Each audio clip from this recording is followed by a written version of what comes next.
Tucker Carlson, known for never holding back when it comes to calling out the powerful, seems genuinely speechless this time. The reason? Some shocking revelations about Barack Obama, a secret that almost no one saw coming. If this is true, it could completely change how people view him. What could be so surprising that it left Tucker, who's never afraid to speak his mind, totally stunned? Stick around. What you're about to hear might just change the way you see everything. Tucker Carlson dives straight into a bold and unsettling claim. It's hard to believe we just witnessed a blatant coup unfold right before our eyes. An event that shakes the very faith in the foundational principles of democracy.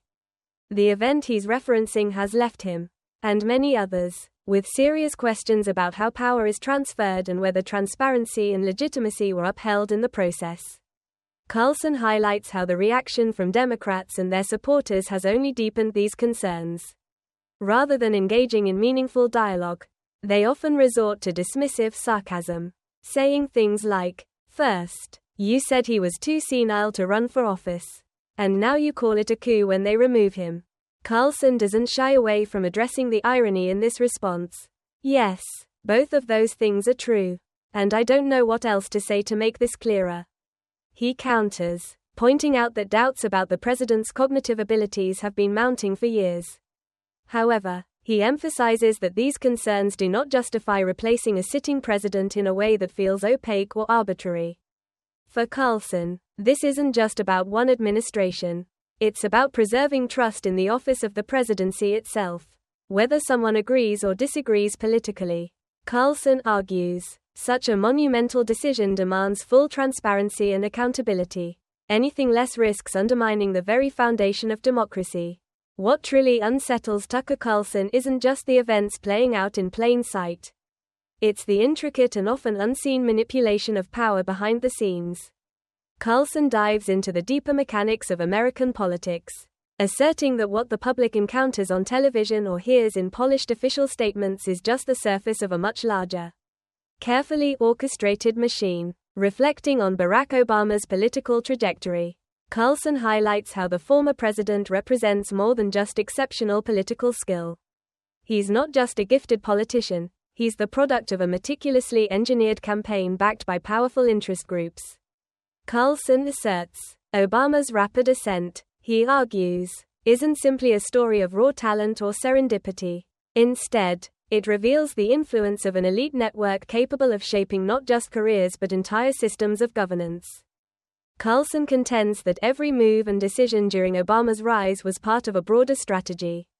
Not just to achieve immediate political objectives, but to control narratives, mold public opinion, and consolidate influence on a much grander scale. For Carlson, this pattern isn't unique to Obama but emblematic of how power operates in modern politics. Hidden, calculated, and often unaccountable to the very people it claims to serve. Carlson points out how effortlessly public perception can be shaped, emphasizing that much of what we see feels so natural that people rarely question it. It all seems inevitable, he observes, but when you take a closer look, the invisible hands guiding the process become impossible to ignore.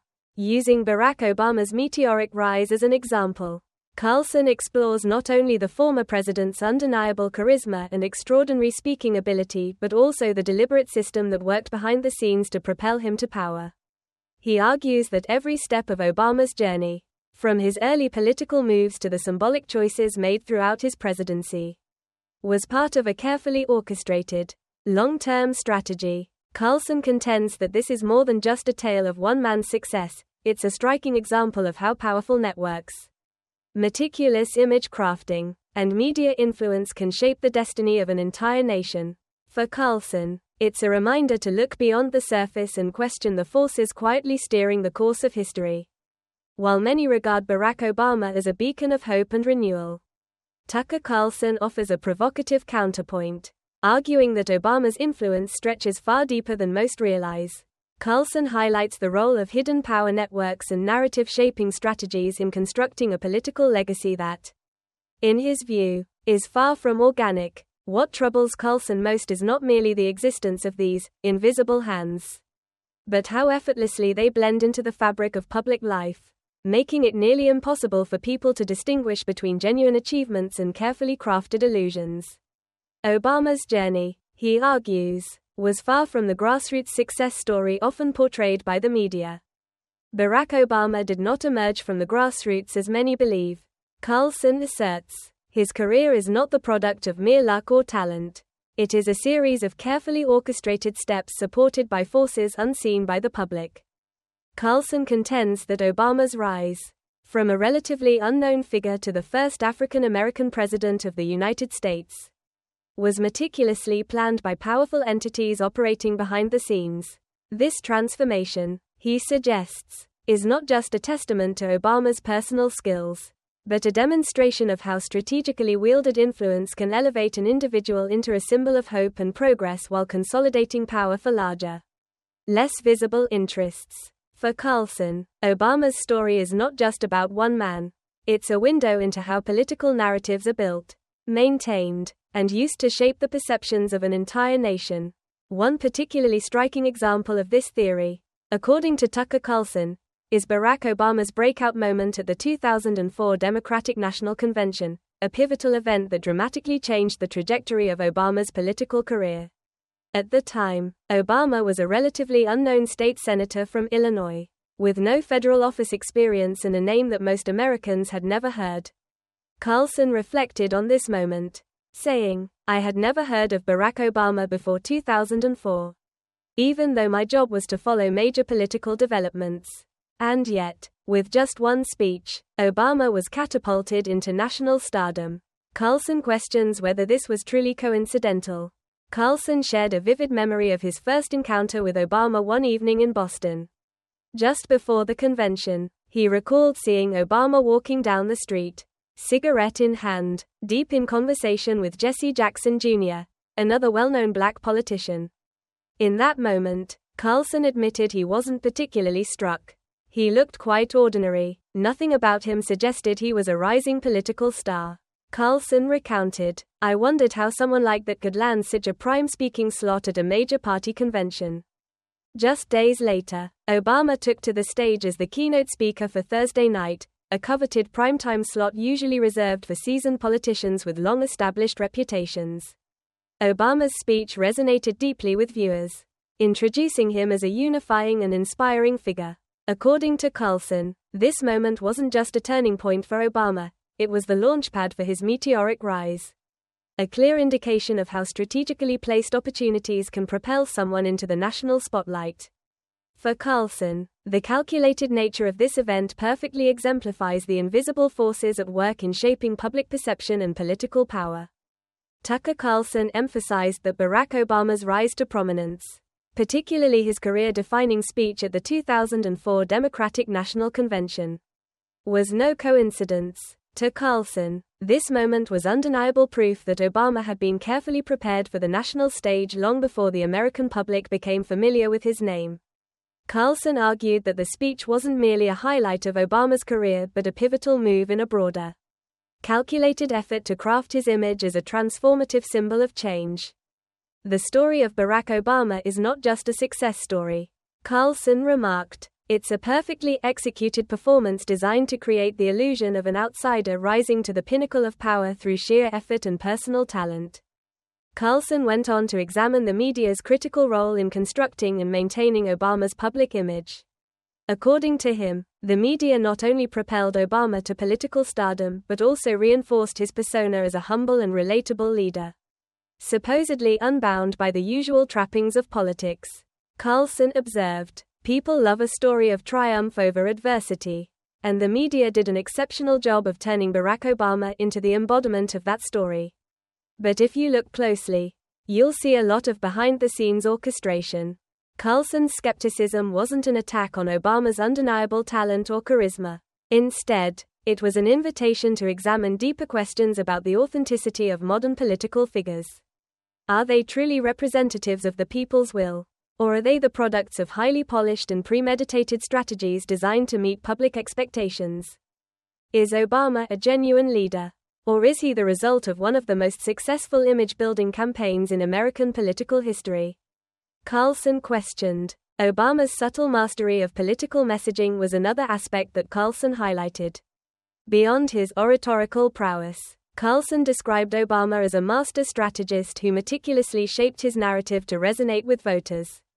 This talent, according to Carlson, was integral to the extraordinary trajectory of Obama's political career, raising questions about the mechanics of influence and power in the modern political landscape.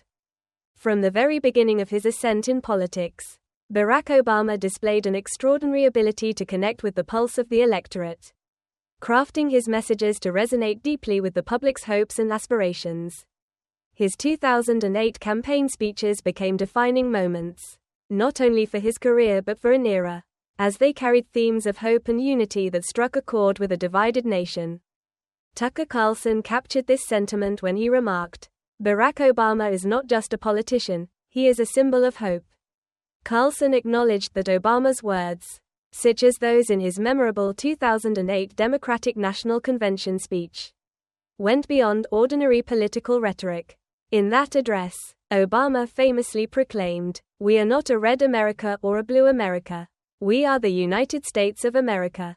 According to Carlson, these words achieved something rare in modern politics. They inspired a collective optimism that transcended partisan divides. Yet, he noted that this uplifting narrative, while emotionally powerful, often lacked the specificity of actionable policies. This, he argued, was part of Obama's genius as a political communicator, using broad and inclusive language to ignite hope without alienating key constituencies. However, Carlson also highlighted a significant shift in Obama's messaging once he assumed the presidency. The sweeping ideals and unifying rhetoric of his campaign began to give way to a more pragmatic and calculated approach to governance. Carlson observed that while Obama remained a skilled orator, his presidency revealed a leader who had to navigate the realities of power, compromise, and partisan politics, often tempering the lofty promises that had defined his campaign. This evolution, Carlson suggested, raised an essential question about leadership. Was Obama's early message of unity a genuine belief or a strategic tool to galvanize support? Regardless of the answer, Carlson acknowledged that Obama's ability to inspire, adapt, and maintain his image as a symbol of hope remained one of the defining aspects of his political legacy. As Barack Obama navigated the challenges of governance, his messaging evolved, shifting from the broad themes of hope and unity that defined his initial rise to a more focused and strategic approach. Tucker Carlson observed that during Obama's 2012 re-election campaign, the emphasis pivoted toward cultural and social issues rather than the sweeping inspirational themes of his earlier years. Carlson argued that this transition was no accident but part of a deliberate strategy, noting, "Obama is not just a leader with a vision. He is a master strategist." According to Carlson, when the initial promises of hope and change began to lose their resonance, Obama adeptly recalibrated his message to appeal to specific voter demographics, ensuring continued support. A key factor in this calculated shift, Carlson suggested, was the influence of strategic advisors and institutional organizations deeply embedded in his administration. These groups, he argued, played a pivotal role in crafting and refining Obama's messaging to align with the priorities of powerful interest groups. Carlson pointed out that this dynamic was indicative of a larger trend in American politics, where decisions and public messaging often reflect not just a leader's personal vision but also the complex interplay of external forces. In highlighting these behind-the-scenes influences, Carlson raised critical questions about the nature of modern political leadership. To what extent does a figure like Obama truly represent personal conviction? And how much of their success is the result of carefully orchestrated campaigns designed to align with institutional interests? While Carlson acknowledged Obama's undeniable skill as a strategist and communicator, he also encouraged a deeper examination of the power structures shaping American politics. Tucker Carlson recently shared some sharp views about Barack Obama's policies. According to him, many of Obama's initiatives weren't the groundbreaking changes they were advertised to be, but rather extensions of the policies from the George W. Bush era. Even though Obama promised change, much of his agenda closely mirrored what had been done before, leaving many people with a sense of unmet expectations. As Obama's initial promises of change began to lose steam, he shifted focus to cultural issues, using them as tools to solidify his political position and rally his base. Carlson remarked, "Obama is a historic figure with undeniable talent. But the evolution of his messaging and strategy has ushered in an era of increasingly polarized American politics, where cultural battles take center stage." According to Carlson, while Obama's rise was a historic moment, it also marked the beginning of a political landscape where divisive issues became central to election strategies, deepening the divisions in the country. He also pointed out that these changes in Obama's approach weren't just reactions to shifting circumstances, they were part of a carefully crafted strategy. Carlson stated, "This is not just an ordinary decision. It is a meticulously calculated strategic move." Obama's re-election campaign, in particular, wasn't a reaction to outside pressure, but a well-thought-out effort to regain and maintain support after facing difficulties during his first term. Carlson believes this shows Obama's ability to adapt to the realities of power, changing his approach to navigate political challenges and maintain his position in a divided America. Tucker Carlson highlighted the significant influence of social movements such as the Tea Party and Occupy Wall Street on the Obama administration. While these movements emerged from different backgrounds, Carlson pointed out that they both shared a common goal: challenging the existing power structures and demanding greater transparency in policymaking. Carlson explained that these movements forced Obama's strategy team to rethink and adjust their political messaging, ensuring it aligned with the changing public sentiment. In his analysis, Carlson made it clear that the adjustments made during Obama's re-election campaign were not just small tweaks. These were calculated shifts, crafted at the highest levels of the administration.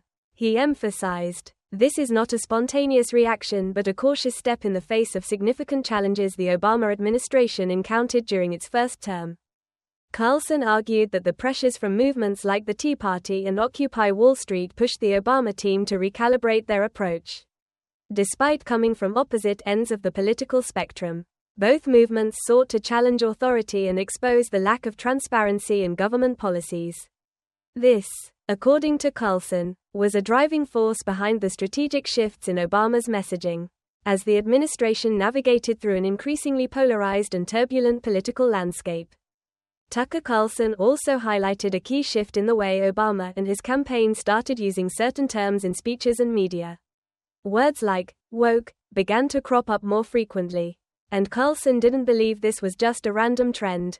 Instead, he saw it as part of a well-orchestrated strategy aimed at reshaping how the public thought about key issues. He explained, "These terms don't just appear in political discourse.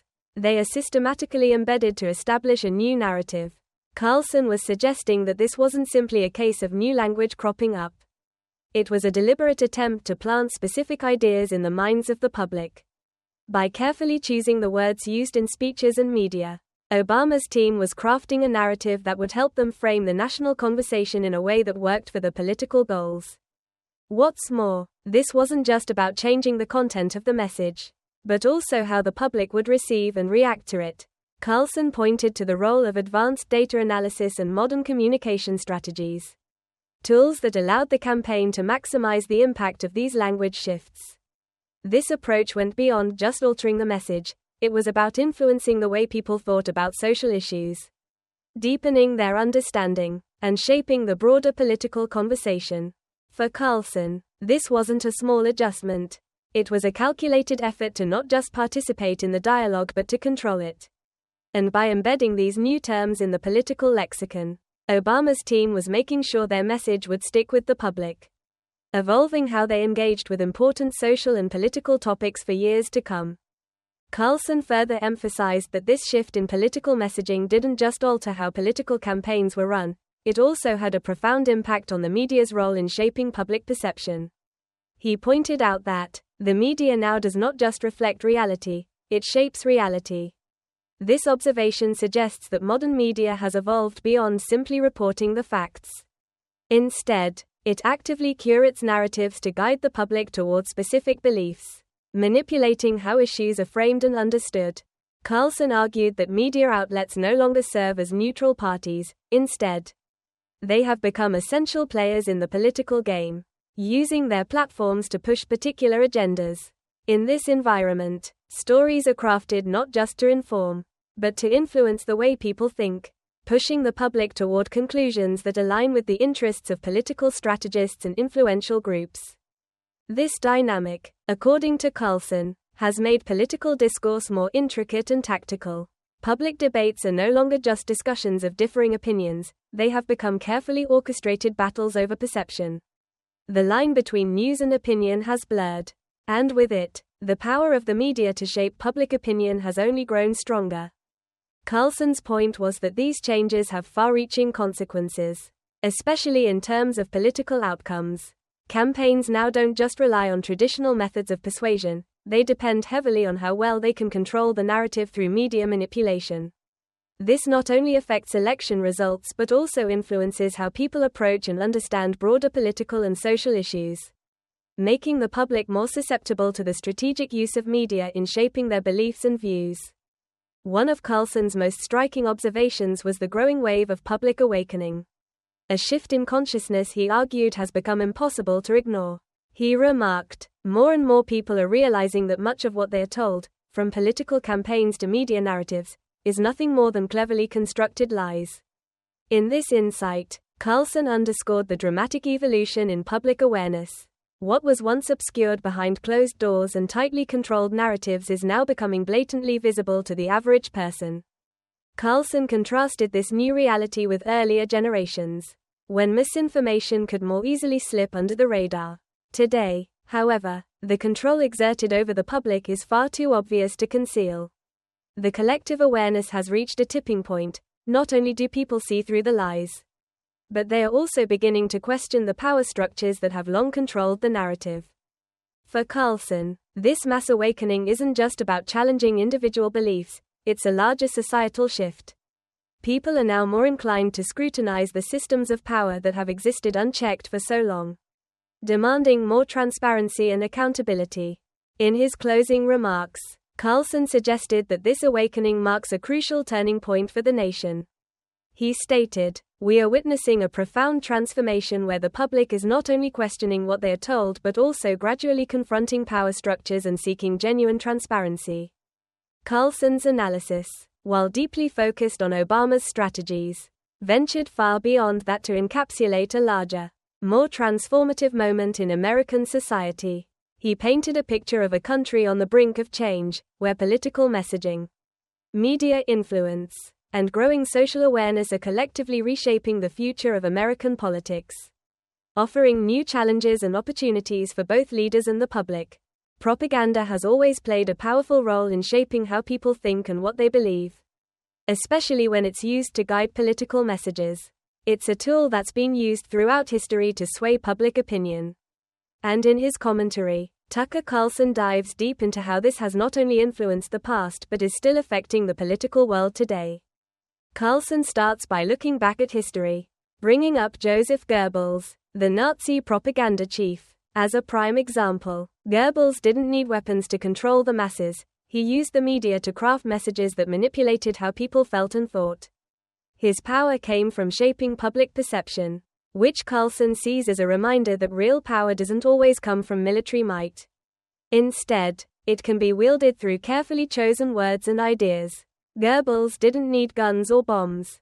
Carlson says, he used words and images to craft the destiny of millions. Fast forwarding to more modern times, Carlson draws parallels between Goebbels' propaganda machine and the strategy he believes the Obama administration used. Obama's team didn't use force, Carlson argues, but instead created powerful networks of influence to control the political narrative. By using the media to shape public opinion, they pushed certain issues into the mainstream and solidified the political base.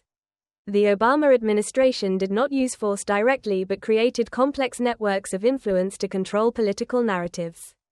Carlson says, highlighting how the media was turned into a tool for guiding public thought and limiting dissent. Carlson is particularly critical of how propaganda was used to turn what could have been a message of unity into a tool for division. He points out that the hope for a post-racial America was often exploited. Instead of bringing people together, identity politics became a focal point. creating deeper divides in American society. The promises of a post-racial future were exploited. Carlson says, criticizing how the Obama administration's messaging seemed to capitalize on these divisions rather than heal them. In his view, this wasn't just politics, it was a masterclass in using propaganda to manipulate public emotions and perceptions. However, Carlson doesn't believe propaganda holds the same sway over the public today. He suggests that more people are waking up to the manipulation. And as a result, the effectiveness of propaganda is beginning to fade. Interestingly, propaganda once so effective is now crumbling at a rapid pace. He observes, the public, it seems, is starting to recognize the ways they've been controlled and are pushing back. But Carlson doesn't stop there. He raises some difficult questions about the long-term damage these propaganda tactics have caused. How much long-term damage have these propaganda strategies done to national unity? Can we overcome the deep divides between cultural and political groups? Or have these rifts grown too large to heal? It's not easy to answer these questions. But Carlson believes they're crucial for understanding where America goes from here. At the heart of Carlson's critique is the idea that propaganda doesn't just change how people see the world, it prevents honest conversations from happening. By twisting the truth and pushing narratives, it becomes harder for people to engage in meaningful discussions. This, Carlson believes, is contributing to the growing divide in American society. In the end, his commentary urges us to reflect on how media and political messaging shape our views and how we can regain a more honest, transparent approach to our democracy. Carlson's analysis is a call to think critically about how power is used in politics today, and to recognize that the stories we're told don't always reflect the reality we live in. Many parents echoed Carlson's concerns, acknowledging the importance of healthy eating but criticizing the rigid policies imposed on schools and families. One parent remarked, "We want our kids to eat better, but every child is different. These one-size-fits-all rules just don't work." In the end, Let's Move was a groundbreaking initiative that brought national attention to childhood obesity and inspired important conversations about health and nutrition. However, its execution revealed the complexities of changing habits and systems on such a large scale. While some viewed it as a well-intentioned effort hampered by practical challenges, others saw it as an example of government overstepping its bounds. Today, the debate surrounding Let's Move serves as a reminder. Creating lasting change is rarely simple. Even the most visionary plans must contend with real-world complexities, diverse needs, and differing perspectives. Michelle Obama's legacy as an advocate for health endures. But the lessons from her initiative highlight the challenges of balancing ambition with practicality. Michelle Obama, elegance or detachment? The debate over class and connection. As First Lady, Michelle Obama was celebrated for her grace, intelligence, and impeccable style. Draped in gowns by designers like Jason Wu and Alexander McQueen, she became a global fashion icon. But while many praised her polished image, others saw her wardrobe and lifestyle as symbols of a growing disconnect from everyday Americans. Michelle's choice of high-end fashion, with price tags sometimes reaching tens of thousands of dollars, sparked heated debates. While some applauded her for representing American elegance on the world stage, critics argued that such luxury alienated her from the working-class families she often spoke about. Tucker Carlson, never one to mince words, said, "Michelle Obama claims to stand with the working class, but a $12 dress tells a very different story. It's a reminder that she's living in a world far removed from most Americans." The critiques extended beyond her wardrobe. In 2010, Michelle's trip to Spain became a flashpoint for public outrage. The vacation, held at a lavish hotel with a significant security detail, was technically a private trip. However, the costs associated with transportation and protection, funded by taxpayers, led to accusations of extravagance. At a time when many Americans were grappling with unemployment and economic uncertainty, the sight of the First Lady enjoying a luxurious European retreat struck a nerve. Carlson, among others, didn't hold back. While millions of Americans were struggling to make ends meet, he remarked, "Michelle Obama was lounging in a five-star hotel on the taxpayer's dime. It's a slap in the face to the working class."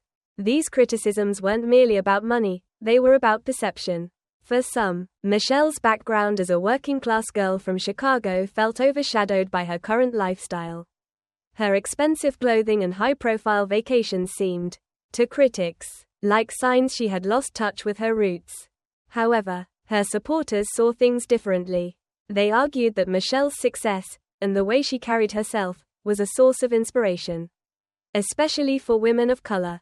She represented what was possible for anyone willing to work hard and rise above adversity.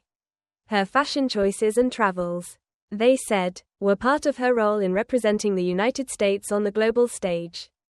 The debate highlights the unique challenges faced by first ladies, particularly those with as much cultural and social impact as Michelle Obama. On one hand, she was expected to exude sophistication and represent the nation with style. On the other, she was scrutinized for embodying a level of privilege that felt out of reach for many Americans. Michelle's journey from the South Side of Chicago to the White House was nothing short of